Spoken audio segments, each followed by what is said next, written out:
ค่อยออกจากบ้านตอนอายุ16 ปีเพื่อไปเรียนต่อต่างประเทศหลายคนฮู้ก็จะพากันเว้าว่าป้าคือมาเก่งแท้แมนฟังคือเท่ดี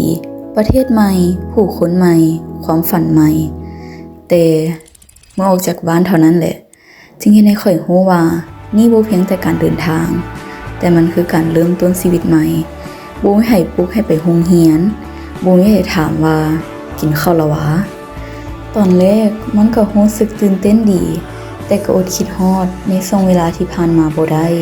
ทุกการตัดสินใจที่เจ้าเลือกทุกการกระทำที่เจ้าลงมือเฮ็ดล้วนแต่ขึ้นกับเจ้าเอง 2. ในที่สุดค่อยก็มีห้องส่วนตัวแล้วบ่ต้องแบ่งห้องกับน้องอีกต่อไป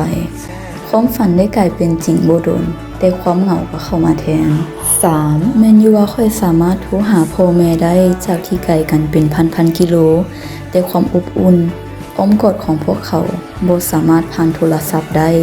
นั่นคือตอนที่ค่อยเริ่มเข้าใจความเป็นอิสระอย่างแท้จริง 4. แน่นอนว่าทุกสิ่งทุกอย่างอยู่นี่ล้วนแต่แปลกใหม่แม้กระทั่งกลิ่นอายของอากาศอีกอย่างก็คือค่อยบ่ได้เว้าภาษาแม่มาเกือบปี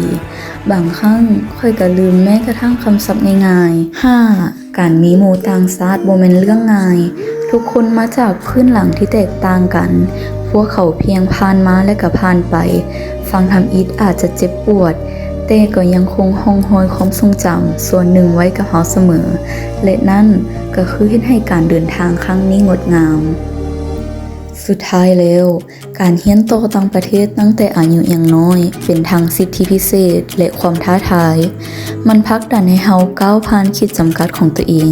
และเฮ็ดให้เฮาเติบใหญ่ซื่นชมในบอนที่เฮาจากมาอย่างลึกซึ้งถึงนักเรียนลาวทุกคนที่เรียนต่ออยู่ต่างประเทศหรือใฝ่ฝันที่จะมาก็ตามบ่เป็นหยังที่เจ้าจะรู้สึกเหงาร้องไห้หรือคิดฮอดบ้านมันบ่ได้เฮ็ดให้เจ้าอ่อนแอแต่มันเฮ็ดให้เจ้าเป็นมนุษย์คนหนึ่งบ่ว่าเฮาสิอยู่ไกลแสนไกลจากบ้านปานใดก็ตามแต่เฮาก็บ่เคยโดดเดี่ยวทุกการเดินทางที่เฮาย่างมีคนอื่นๆย่างเคียงข้างเฮาเสมอบ่ว่าจะเป็นคลาสเมตหมู่ครูอาจารย์หรือแม้กระทั่งคนแปลกหน้ากำลังใจอยู่ใกล้กว่าที่เจ้าคิดเสมอก่อนจะจากลากันไปอยากจะฝากไว้ว่า